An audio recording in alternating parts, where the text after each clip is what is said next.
Hey Maple Street Guitars fans, this is Chris, and today we're here for another edition of our new show, My Favorite Things. Today I'm very excited to host my pal and co-worker here, John Cable. How are you today, John? I'm good, Chris. How are you, sir? I'm doing well, thank you. I'm bowing. Yeah. Well, we got a pretty beat up, but nifty and storied guitar here. Yep. I understand. Yeah. So what do we got? Well, we've got my 1970 Martin D18 that I bought new in 1970. This guitar was on the road with me for 25 years. Served me well. It's been all over the world. The Tonight Show, Carnegie Hall. Wow. Grand Ole Opry. The stories it could tell. Yeah. But then it would have to kill us. So tell me a little bit about just the basics of the guitar. Okay, well, it's a typical. I wish it was the '60s, but it's not. But you know, obviously, it's pretty well worn. It sounds fantastic still. A few years ago, we donated it. I donated it to the Hard Rock in Washington D.C. because it went with us to Russia when we were the first American band to play there.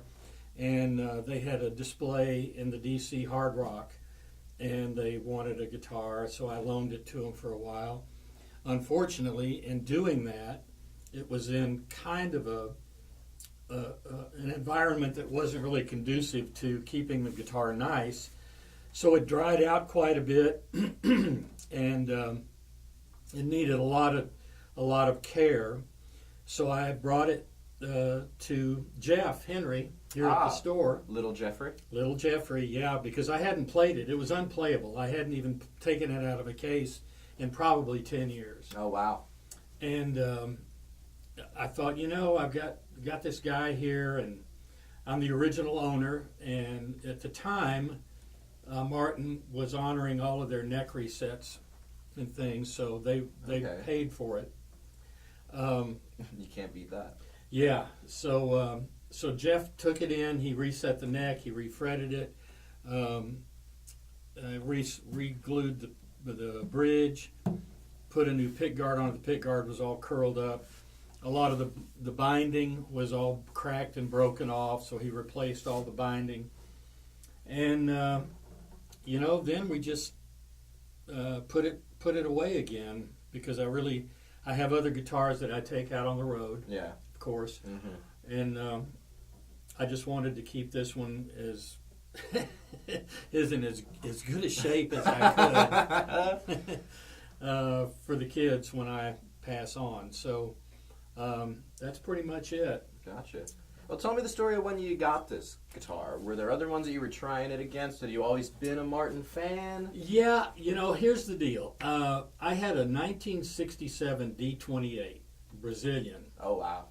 And I was, I was 19 when I bought that guitar.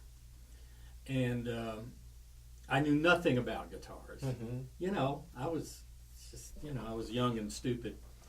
And I put heavy gauge strings on it. And it was you couldn't play it. It was terrible. And I was in a band in Colorado, and I left the band in Colorado, and I spent 6 weeks back in my home state of Texas as a disc jockey. Well, I left my D28 with one of my bandmates in Colorado. Yeah. And the whole time I was in Texas, I was in Lubbock, Texas at a country station being a disc jockey, and I said, man, I need a guitar. So I called my buddy. I hated that D28 anyway, so I called my buddy and I said, will you buy my D28? And he said, absolutely, I love this thing. So he bought my D28. I went down to the local Harrod's Music in Lubbock, Texas, and his brother was working there. The guy who bought my guitar was working there. Small world. Yeah. And I said, I need a guitar. And he said, well, we got a D28. I said, no, I don't want another D28. And he said, we got this great D18 up there. It was brand new, shiny, all white spruce. And I just said, well, I'll take it. Wow. I knew nothing about tone or any of that. So I bought it, I think it was in May of that year, so I had just turned 21, and took it home, and it's been with me ever since. So that's actually kind of funny how yours and George's scenarios were kind of the same in that regard. You kind of just showed up, and it was like, "What do you got that's good? Yeah, right. I'll take it." Yeah. Interesting. Yeah. How would you characterize the sound of this guitar? I'm sure it's changed over the years. Dramatically. I think now it's just so open and responsive, unlike any guitar that I own, and I've just kind of rediscovered it. Yeah. And it's really fantastic. I have to keep light gauge strings on it now because it's a little more delicate. You know, these old Martins don't have truss rods, and I wanted to keep the neck as straight as I possibly could. But as far as the sound, it's, you know, very resonant. Yeah. And Great sustain. And it still plays up the neck. So, you know, it's really a wonderful old instrument. I've just today, as I've been playing it and kind of warming up, I've thought, man, I might take this back out on the road with me, because it sounds really good. And you're playing a Dreadnought on the road now, right? I'm playing an Eastman E10D that Eastman gave me. They made me an Eastman artist, and I really love that guitar. It's remarkable how good those Eastman guitars are. Yeah. But you know, nothing beats the mojo and the vibe of this thing. For sure. And it's got all the years of wear have added a lot of character to it. Yeah. Now some of this is not me. My kids all played it, and one of them played it more than the others, and before he learned his pick technique, he kind of wore me out up here.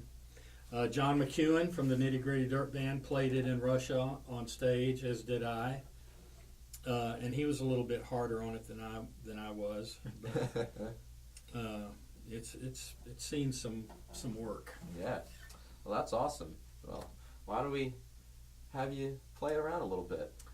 Okay, I can do that. Well, before that, are there any other things about this guitar that warrant mentioning? Well, it's had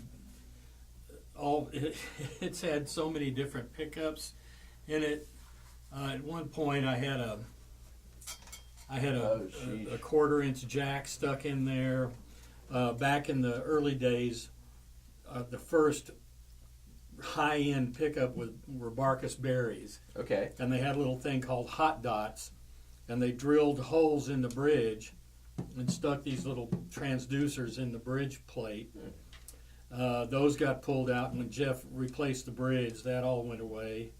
It's got a Fishman in it now, and I'm thinking about putting a K&K Pure Mini in it, but it's just been through so many iterations of pickups and all kinds of things. It's just, I love it to death. Yeah. And I'm guessing many a song was written on this guitar? Yeah, honestly, yeah.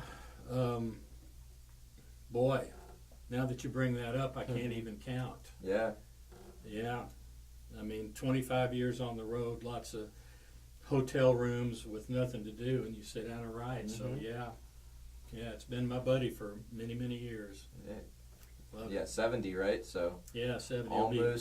almost celebrating a nice birthday, nice milestone. Yeah, it'll be 50 next year.